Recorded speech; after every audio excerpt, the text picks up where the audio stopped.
What if the ache in your chest isn't a flaw to be fixed, but a whisper from your soul begging to be heard? We live in a strange era where every flicker of discomfort, sadness, anxiety, or that hollow sense of drifting is labeled a disorder, something to silence with a pill or a quick diagnosis. It's as if we've forgotten how to sit with our feelings, to ask what they're trying to tell us. The world spins faster now, and the systems built around us, doctors' offices, pharmaceutical giants, insurance forms, push us towards solutions that feel like bandages on a wound that needs air to heal. Picture a young woman, Lena, 32, sitting in a sterile waiting room, her fingers twisting the strap of her purse. The fluorescent lights hum above, casting a cold glow on her tired face. She's here because she can't shake the weight that's settled in her bones, a heaviness that makes getting out of bed feel like climbing a mountain. The doctor, kind but hurried, scribbles a prescription after 10 minutes. "This will help," he says, his voice clipped, already thinking of the next patient. Lena leaves with a bottle of pills, but the question she's too afraid to ask lingers. Why do I feel this way? This is the world we've built, one that treats human struggles like mechanical glitches, but not everyone saw it this way. Elias Voss, a Swiss psychiatrist born in 1877, dared to look deeper. He wasn't just a doctor, he was a guide, a man who believed that pain wasn't a curse, but a compass. So many are convinced their suffering is merely physical, he wrote, his pen scratching late into the night in his cluttered study, surrounded by books and dreams. To Voss, depression, anxiety, or that gnawing sense of emptiness weren't random misfires in the brain. They were messages, urgent telegrams from the unconscious, pleading for us to listen. Voss lived in early 20th century Switzerland, a time when medicine was more art than assembly line. He didn't chase wealth. His wife, Clara, came from a prosperous family, freeing him to focus on truth over profit.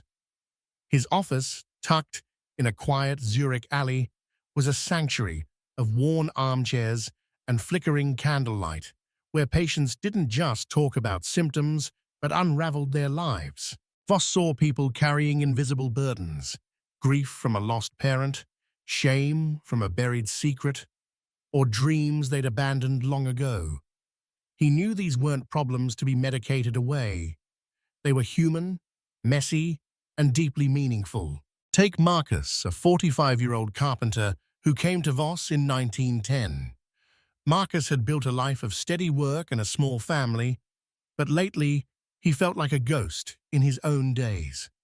"I don't know who I am anymore," he confessed, his calloused hands trembling.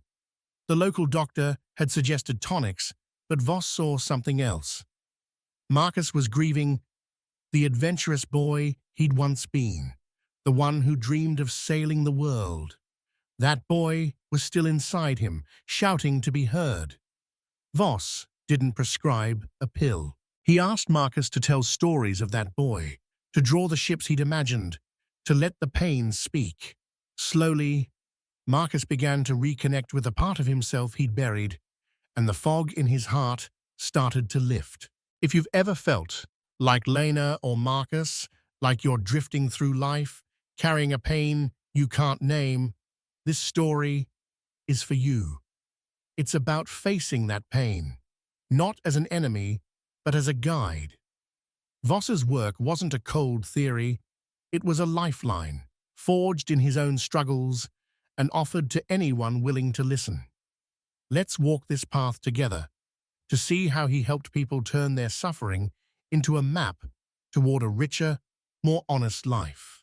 There's a hunger in us that no banquet can satisfy, Elias Voss once said, his voice soft but piercing, as he gazed out at the snow-dusted Alps.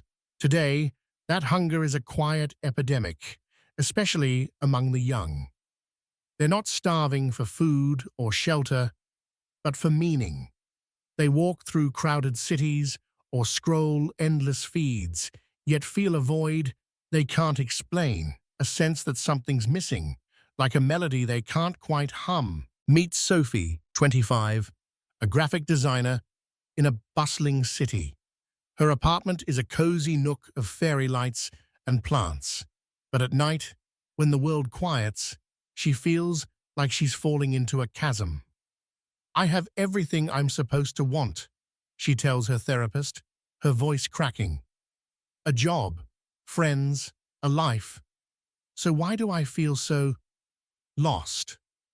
The therapist nods, jotting notes, and suggests a new medication. But Sophie wants answers, not another bottle. She wants to know why her heart feels like it's speaking a language she can't understand. Voss saw this same struggle in his time, though the world was slower then. He worked with patients like Anna, a 30-year-old seamstress who came to him in 1908, her eyes dulled by a life that felt like a treadmill. Anna wasn't poor, but she was empty. "I sew dresses for others' joy," she said, "but I feel nothing." The doctors in her village called it nerves, prescribing rest or laudanum. Voss, though, saw a soul crying out. He believed this emptiness wasn't a defect, but a signal, a sign that life was pulling Anna towards something deeper, something she'd lost touch with. Unlike today's system, which often skips the why for the sake of speed, Voss didn't dwell on causes alone. Modern clinics are pressed by time. Insurance won't cover long talks, and doctors face quotas. So, the root of Sophie's or Anna's pain gets buried under labels like major depressive disorder. Voss took a different road. He wasn't interested in endlessly digging up the past, like a detective chasing clues. Instead, he asked, "Where is your life trying to go? What is this pain pointing you toward?" To Voss, depression was purposeful. It was like a river, carving a new path through stone, not to destroy, but to reshape. He saw it as a force that pulls us downward, not to punish, but to reconnect us with a primal, instinctual part of ourselves. Imagine a forest at dusk, the air thick with the scent of pine and earth, where you hear your own heartbeat for the first time in years. That's what Voss believed depression could do, bring you back to your roots, to the wild, forgotten parts of your soul. This was especially true during life's transitions. Voss noticed that people like Sophie, in their 20s, or Marcus, now 47, in their middle years, often hit a wall when their old dreams no longer fit. Sophie's vision of success, her sleek portfolio, her Instagram likes, felt hollow now. Marcus's youthful dreams of adventure clashed with his settled life. Voss called this misalignment a crisis of the self, not a breakdown, but a breakthrough waiting to happen.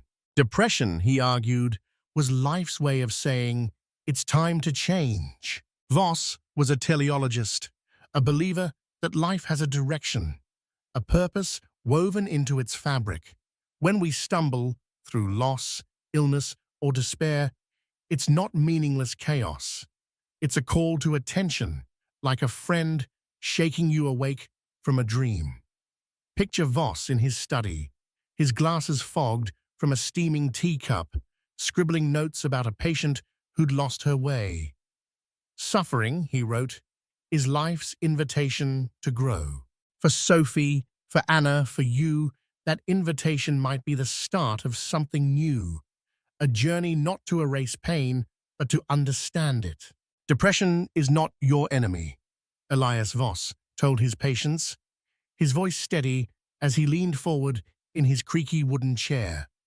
It's a messenger, and it's asking you to listen. To him, sadness wasn't a glitch to be patched, but a cry from the soul, a summons to transformation. It was a radical idea then, and it's even more so now, in a world that treats emotions like problems to be solved. Consider Theo, 40, a schoolteacher who came to Voss in 1912. Theo had a life others envied, a steady job, a loving wife, 2 children. But he felt like he was drowning in grey. "I smile for my students, my family, see," he said, his voice barely above a whisper. "But inside, I'm sinking." The local physician suggested bromide salts, a common remedy then. Voss, though, saw Theo's pain as a guide. "Your soul is restless," he told him. "It's trying to show you something you've forgotten." Voss believed depression had intelligence, a purpose that wasn't random. It was like gravity, pulling us toward the ground, not to crush us, but to root us in something deeper. He urged Theo to lean into the darkness, to notice the images and thoughts that bubbled up in his quiet moments. Theo began to journal, describing dreams of a forest where he wandered alone, hearing a distant song. Voss didn't analyze these dreams like a puzzle. He encouraged Theo to feel them, to let them speak. Slowly, Theo realized the song was his own voice, the one he'd silenced to be the perfect teacher and husband. His depression wasn't breaking him. It was waking him up. This path wasn't easy. Voss called it a descent, a journey that demanded courage and honesty.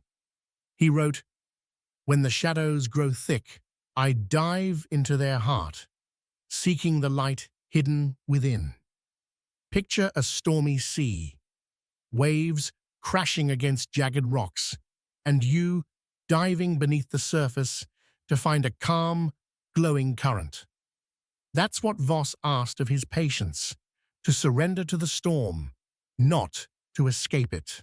Central to this journey was the shadow, the parts of ourselves we hide, like fear, shame, or untamed desires.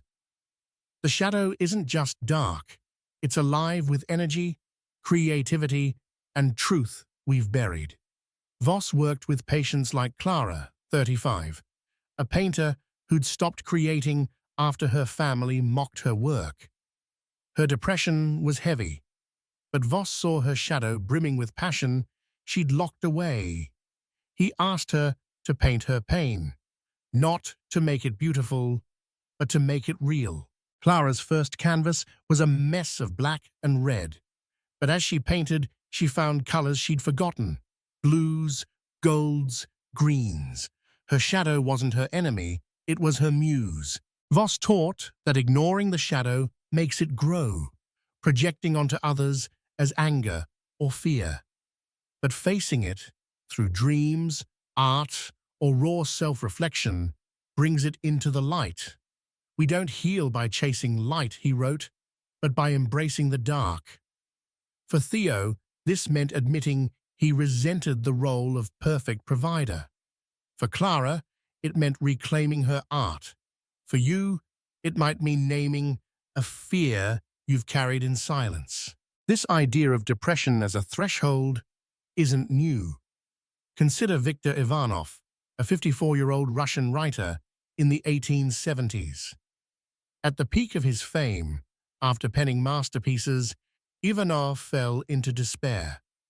He had wealth, acclaim, a family, yet he couldn't stop thinking about death. "What is my life worth?" he wrote in his journal, "if death will erase it?" For years, he teetered on the edge, avoiding anything that could end his pain too easily. Then, in his darkness, he turned inward, questioning everything: his pride, his ambitions, his faith. Ivanov's journey mirrored Voss's teachings. He sought truth not in grand ideas, but in humble places, among farmers, in quiet prayers, in the rhythm of daily life. His depression didn't vanish, but it transformed him. He wrote later, "My despair tore down my illusions and showed me what matters." Like Theo and Clara, Ivanov didn't escape his pain. He let it guide him to meaning. We've forgotten how to think with our hearts. Elias Voss once said, quoting a conversation that haunted him. He'd met a Lakota elder, White Elk, in 1915 during a rare trip to America. The elder, his face etched with lines of wisdom, watched the bustling crowds and said, "Your people are always running, always wanting. They do not listen to their hearts. We think they are lost." Those words stayed with Voss, a reminder of what we've lost in our rush toward progress. Today, we're more connected than ever. Phones buzzing, screens glowing, but we're disconnected from ourselves. We treat our pain as physical, our sadness as chemical, because it's easier than facing the soul. Voss saw this as a tragedy. The soul speaks, he wrote, but we've stopped listening. He believed our ailments were cries from within, urging us to reclaim the inner world we've abandoned. Take Elena, 28, a marketing manager who feels like she's living someone else's life. She's successful, her calendar packed with meetings and brunches, but at night, she lies awake, her chest tight with an ache she can't name. Her doctor calls it anxiety, prescribing a pill to calm her nerves. But Voss would see Elena's restlessness as a call to reconnect with her heart. Perhaps she's ignored her childhood love of writing, or the quiet moments in nature that once made her feel alive. Her soul is knocking, but she's forgotten how to open the door. Voss's work was about teaching people to listen again. He used dreams, stories, even myths to help patients like Eleanor hear their inner voice. In his sessions, he'd ask, "What do you dream of?" Not goals, but the images that visit you at night. Elena might describe a recurring dream of a river, its current pulling her toward an unseen shore. Voss wouldn't dissect it. He'd ask her to feel the river's flow, to imagine where it's leading. That river might be her creativity, her passion, her truth, waiting to be followed. This wasn't just theory for Voss. He lived it. In his 40s, he faced his own descent. A period of doubt and darkness he called his confrontation with the unconscious. He filled journals with visions, dragons, floods, shadowy figures, letting them guide him. Picture him in his study, the fire crackling, his pen racing to capture a dream of a winged serpent. That serpent wasn't a monster. It was his courage, his creativity, urging him to keep going. By facing his shadows, Voss found a deeper purpose, one he shared with his patients. The modern world fears this inner journey. We drown out the soul with noise, work, social media, distractions. But Voss believed that without this connection, we miss half our lives. Life is a battleground, he wrote, not because it's cruel, but because it demands we fight for meaning.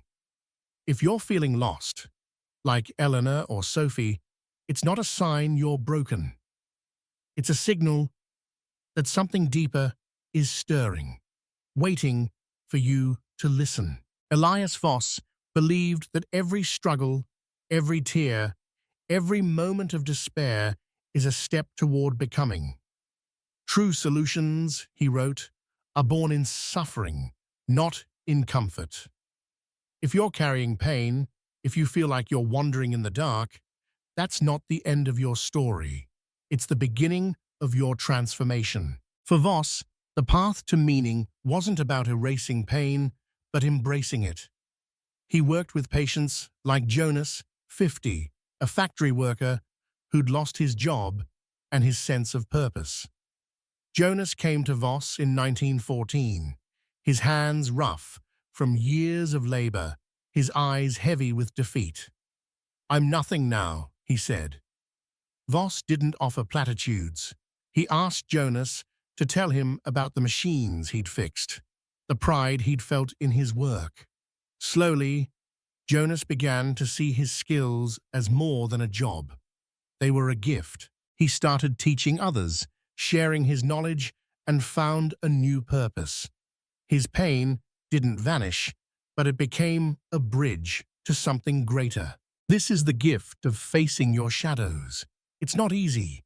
It's a wrestle, a dance, a dive into the unknown. But as Voss wrote, only by making the darkness conscious do we find the light.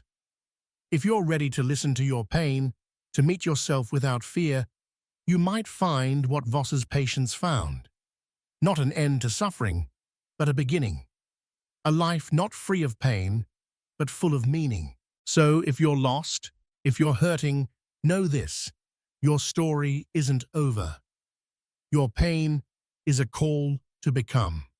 And in that becoming, you may find the truth Voss spent his life chasing. A life not perfect, but whole. What if the scars you carry are not wounds, but windows? Elias Voss believed that every crack in our hearts lets in light, if only we dare to look. This idea, radical and tender, was the heartbeat of his work.